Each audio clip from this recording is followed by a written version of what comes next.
Hello, fellow baggers, and welcome back to Bluebaggers Edge. And we are here, of course, to preview the clash between Carlton and Gold Coast.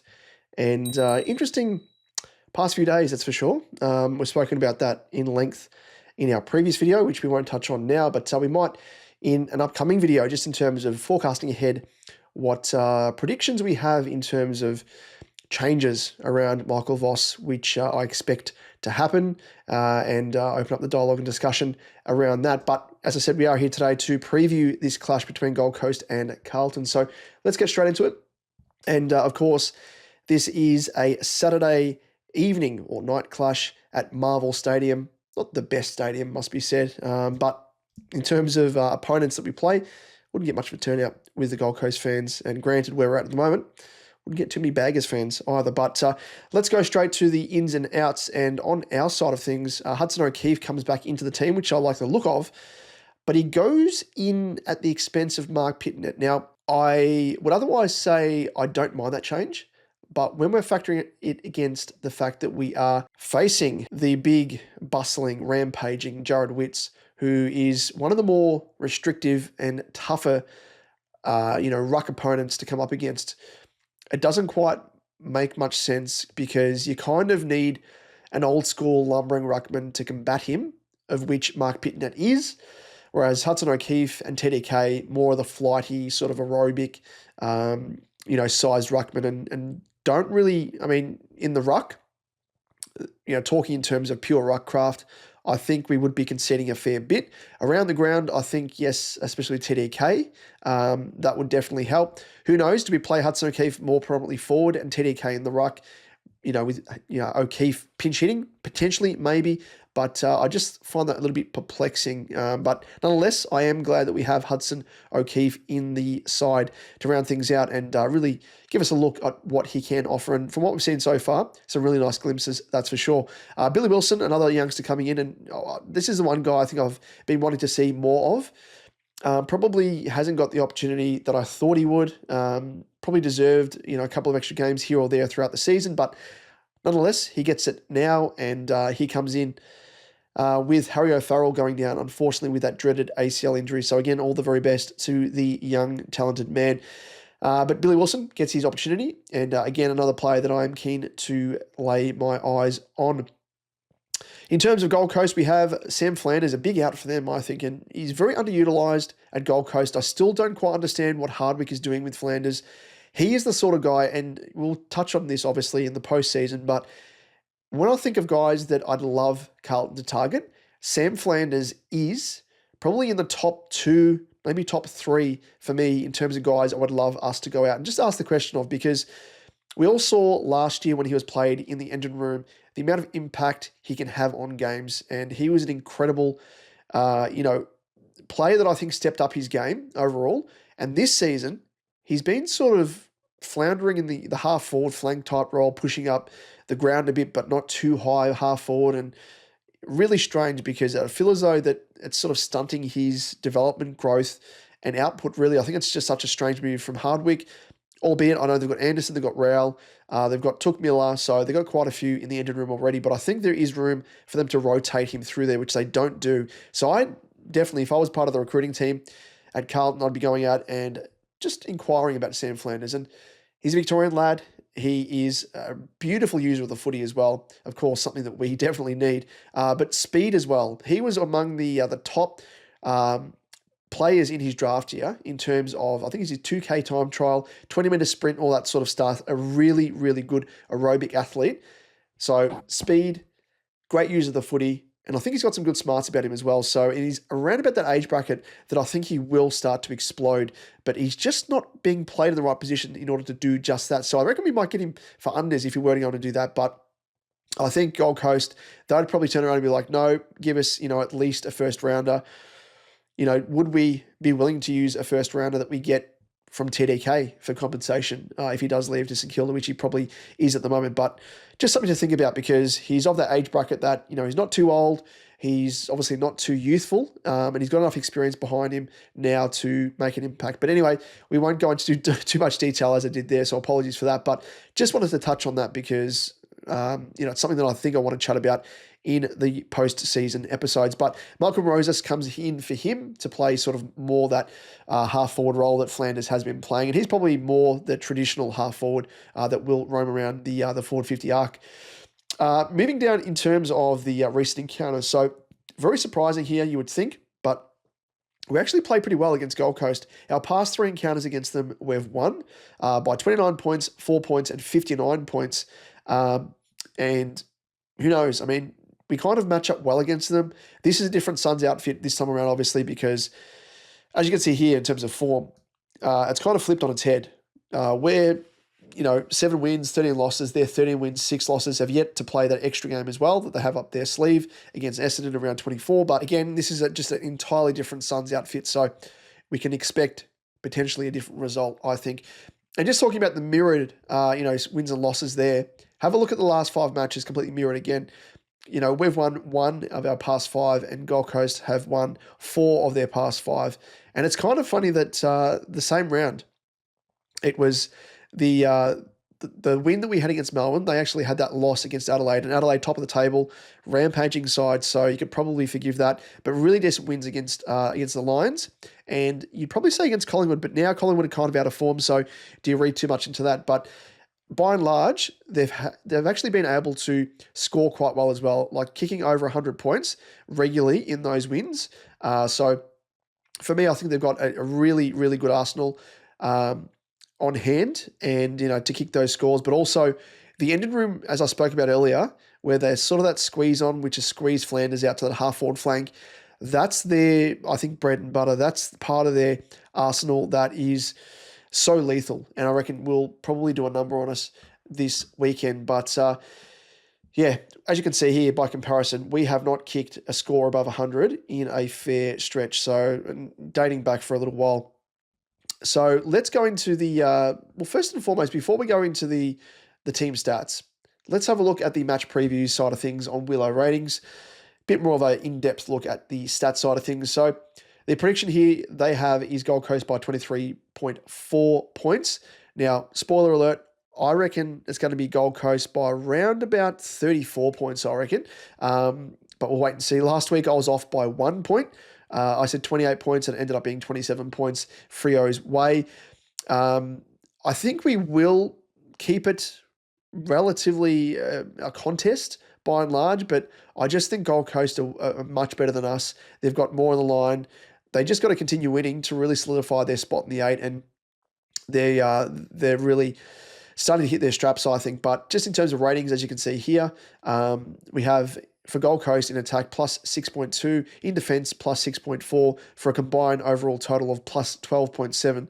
Compare that to us, negative 0.79 in attack, which is no surprise, as I spoke about. We just struggle to kick scores this season. In defence, we're actually going not too bad. I mean, still bad, but it's a positive. So that's a positive. To talk about positives, is a positive 2.9 in defence, and overall that gives us a combined rating of negative 5 compared to Gold Coast 12.7 in the positive. So more than double the expectation, or twice the side than what we are at the moment. In terms of, as you can see there, the recent history, we've won 7 of the past 10 encounters against Gold Coast, but as I spoke about with last week with Freo, they've got more on the line, and I think this is different, equation this time around with Gold Coast, with the team that they have on the park. And you can see the breakdown here in terms of team stats, which are kind of carry over from what we go through here with averages and everything else. But you can just see highlighted there on the right-hand side, Gold Coast, they are much, much better than us across the board for season 2025. The only areas that we actually have ascendancy is in kicks, disposals, which is by 1.2, contested possessions. Hey, Voss says that the game plan's built off contested possessions, but does it deliver wins? No, but hey, we're winning a metric. 8.4 to Gold Coast 5.7. Marks 90.2 to Gold Coast 78.1.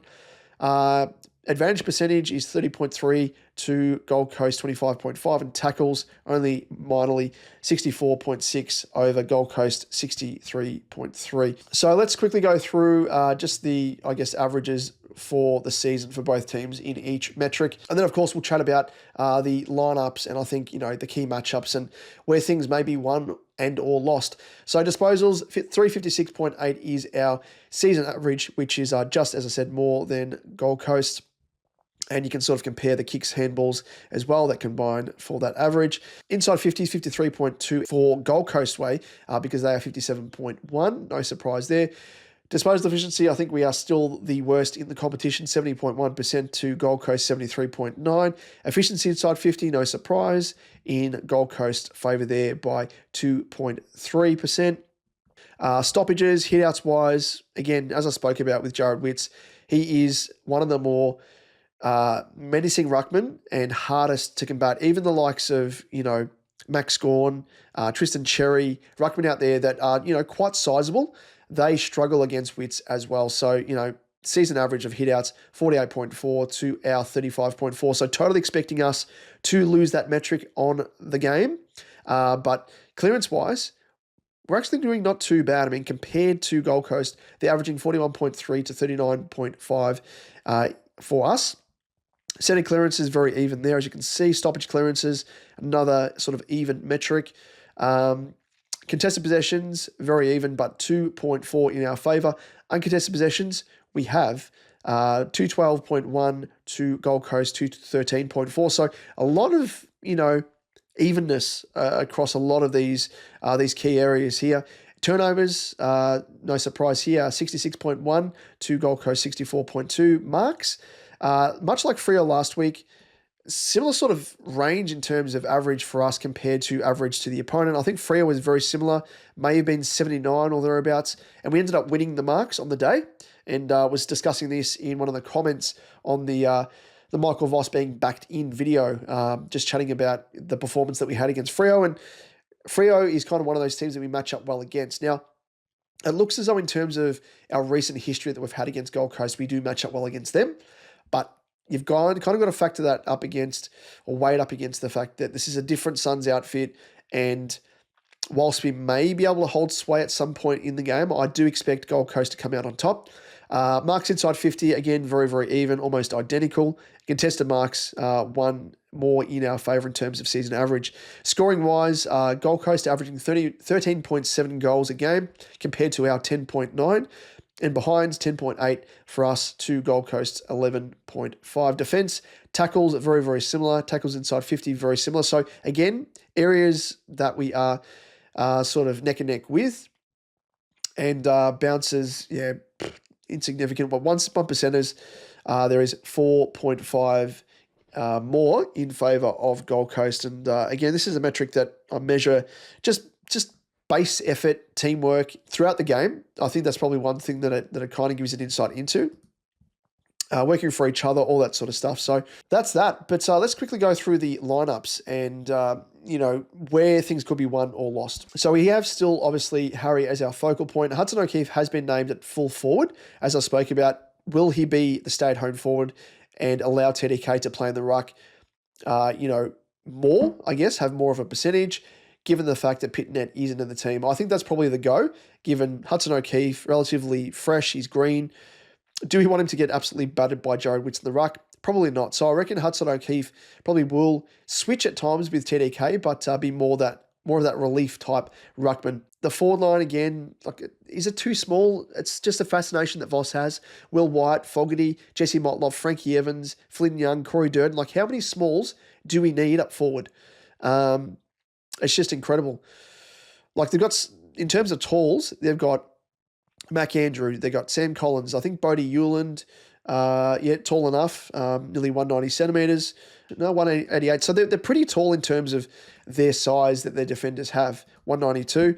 So again, just talking to matchups and, team selection, and this is part of the issue that I think Voss has and the coaching staff as a whole, is they're not assessing things based upon, the opponent that we're facing. So we've got a defence here filled with tall players with our tendency to not pinpoint passes and bond them in. Of course, these tall players are going to absolutely feast on the ball, especially when we've got, smalls of the like of Will White, Lockie Fogarty, who plays sort of that small forward role, Zach Williams, you can kind of pencil him into that role as well. But traditional small forwards, Jesse Motlop, Frankie Evans, Flynn Young, Corey Durden, it just does not make sense. Like, we're bombing it in. We've got, Harry Mackay and Hudson O'Keefe is out, two, traditional tall options. So it just doesn't match up. So I think that's going to be a massive area that Gold Coast exploit us. And it's going to continue being an issue for us, not being able to kick it enough of a score. In terms of restricting a score, we've got obviously Ben King. Ben Long's been okay. He's been a bit wavering in his form, but Ben King's the big one to try and stop. Ben Ainsworth, thereabouts. Bailey Humphrey can be hit or miss. Jai Farah's been in really good form since his return from injury. I think he had a bit of a layoff. And then you look at the midfield, and it's like the ruck, we're going to get absolutely smashed by Wits. But even if we do concede the ruck work, we need to be able to at least, halve the ascendancy at stoppages, everything else, the centre bounce work. And you look at Noah Anderson, you look at Matt Rowell, even the fact Braden Fiorini, he's been shit canned across the journey at Gold Coast, but he actually does enough of a job. He's a good aerobic runner. He does enough around the ground as well. And his disposal can be very iffy, but he's still quite impactful enough. And then you got Tookie Miller, who can run all day. He is the running man, I like to call him. And Noah Anderson's just an all-round beast. He can do it all. And then, of course, Matt Rowell, who's a complete, bull, and probably one of the more better contested type player at the coalface across the competition. I'm a massive fan of his. So I think we're going to be bested here. Our guys would have to be on, and I mean completely on, switched on, in order to get one over the Gold Coast midfield. But as I said, we're going to really concede things with our forward line being too small compared to Gold Coast, unless we're direct, obviously. And the midfield, I think it's going to be a very, very tough ask for us to win that. So all that to say, it's going to be a very, very interesting match. As I said, it looks as though we match up well against Gold Coast traditionally, but I can just see, the only advantage we've got here is it is a game at Marvel. We've been able to beat Gold Coast no matter kind of where it's been played, at home, at Marvel, I should say at Gold Coast home deck or at Marvel. But yeah, it's a different prospect here, a real different prospect. And you look at it in terms of the ladder side of things, and Gold Coast have to continue winning, because that's sort of the loggerhead that we have here with them and the Giants locked on 52 points, and they're only in 7th on percentage.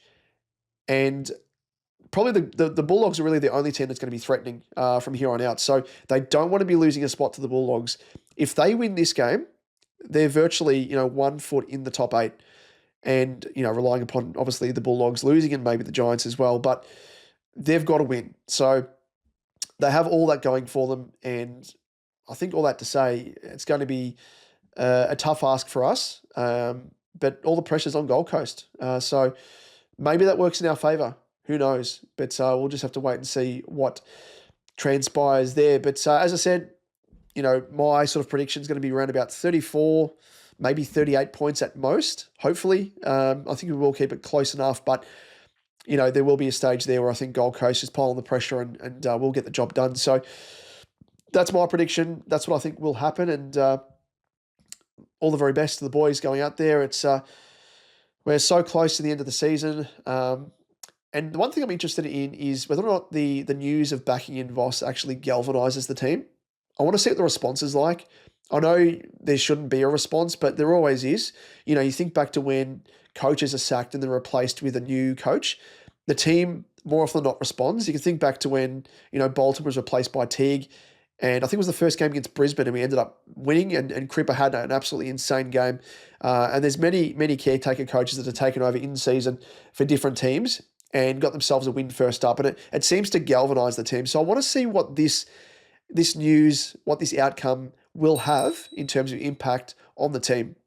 I guess a little bit of a, case study per se. So with that, ladies and gents, let us know your thoughts down in the comment section down below. Do you think we'll win? Do we have a chance? What are your predictions? Give us your margins, win, loss, whatever it is. And with it, ladies and gents, we'll catch you in the review episode. But until then, go Baggers. Have you ever heard